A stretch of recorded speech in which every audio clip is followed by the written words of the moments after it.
Hello guys, master coaching YouTube channel में आपका स्वागत है। इस वीडियो में पढ़ने वाले क्लास 10 के इंग्लिश और क्लास 10 के इंग्लिश का चैप्टर नंबर फर्स्ट है अ लेटर टू गॉड। और इस चैप्टर का पढ़ने वाले हम मोस्ट इंपोर्टेंट शॉर्ट आंसर्स, काफी इंपोर्टेंट है एग्जाम के लिए। तो देखिए इसका ट्रांसलेशन कैसे करते हैं हम इंग्लिश से हिंदी में। आप ये इसके मीनिंग याद कर लेना ट्रांसलेशन के लिए, इससे ट्रांसलेशन आसान हो जाता है। देखिए समझिए, पहला क्वेश्चन है कि हु वाज लेंचो, लेंचो कौन था। Where was Lencho's house situated? Where कहाँ was था लेंचो का। अपोस्ट्रोफ एस का मतलब था काकी के। लेंचो का घर कहाँ स्थित था, कहाँ स्थित था। सिचुएटेड ध्यान पर रखें क्या होता, स्थित होना या लोकेशन को दिखाता है ये। आंसर है इसका Lencho was a poor farmer. Lencho एक गरीब किसान था। लेंचो एक गरीब किसान था। हिज हाउस उसका घर किसका, लेंचो का। वो सिचुएटेड स्थित था ऑन द क्रेस्ट चोटी पर। कौन सी चोटी पर, ऑफ लो हिल एक नीची पहाड़ी की चोटी पर उसका घर स्थित था। नेक्स्ट वाला क्वेश्चन है why was Lencho sad. Lencho क्यों दुखी हो गया था। लेंचो क्यों दुखी हो गया था। What was his only hope. देखिए उसकी एकमात्र आशा क्या थी, एकमात्र उम्मीद क्या थी जब उसकी फसल नष्ट हो गई थी, उसकी उम्मीद क्या बची थी। आंसर देखें, द रेन विद हैवी हाइलस्टॉर्म। देखिए द रेन जो बारिश हुई थी भारी ओलावृष्टि से हुई थी। हाइलस्टॉर्म का मतलब होता है ओलावृष्टि, ओले पड़ना होता है एक तरीके से। हेड र्यून्ड जिसने बर्बाद कर दिया था, हेड र्यून्ड बर्बाद कर दिया या नष्ट कर दिया लेंचोज फील्ड लेंचो के खेत को। अब देखिए ओले वाली बारिश हुई है, उससे क्या हुई है, उससे हो क्या गया है, उसका खेत नष्ट हो गया है। जो उसकी फसल है खराब हो गई है, उसकी जो फसल है वो नष्ट हो गई है, खराब हो गई है। और रिप कॉर्न पके हुए मक्के की खेती जो थी वो नष्ट हो गई है।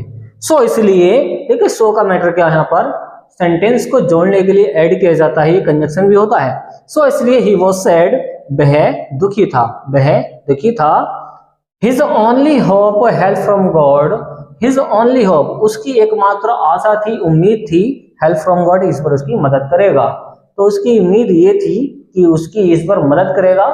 तो नेक्स्ट वाला क्वेश्चन देखें, why did the postmaster laugh at Lencho's letter.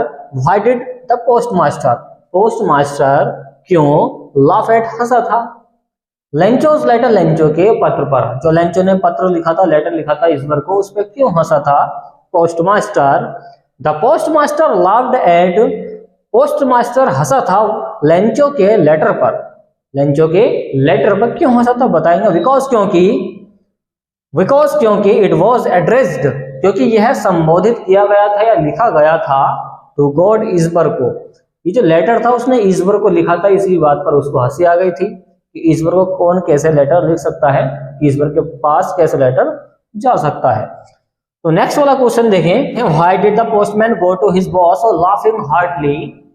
Why did the postman, postman क्यों, गो टू गया, हिज बॉस अपने बॉस के पास, लाफिंग हार्टली तेजी से हंसते हुए। तो वो तेजी से हंसते हुए पोस्टमैन जो है अपने बॉस के पास क्यों गया था। आंसर है इसका, the postman went to his boss.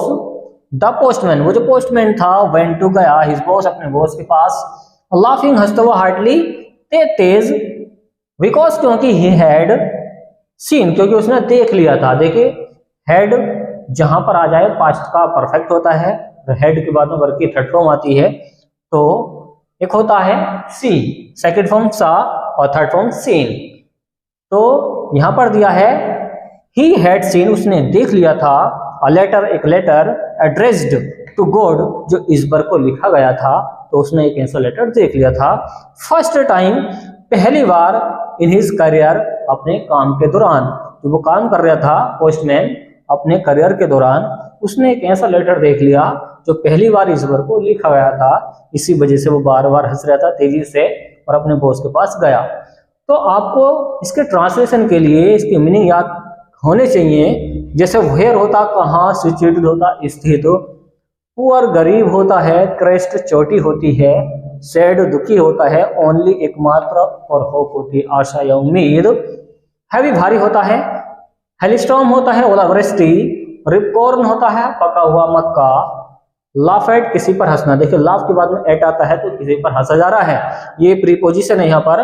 और क्या है, बिकॉज क्योंकि होता है एड्रेस टू, को संबोधित करना होता है या लिखना यहाँ पर और गॉड आप जानते हैं वेंट, गो की सेकंड फॉर्म वेंट होती है गया, और हार्डली आप जानते ही हैं, और करियर होता काम या पेशा। ठीक, तो इस तरीके से आप इसका ट्रांसलेशन कर सकते हैं। तो देखिए फ्रेंड्स, अगर ये आपको वीडियो पसंद आई हो, वीडियो को लाइक एंड शेयर कीजिए, चैनल को सब्सक्राइब कीजिए। Thanks for watching guys. तो मिलते हैं एक ऐसी नेक्स्ट वीडियो में जो काफी इंपॉर्टेंट होगी एग्जाम के लिए।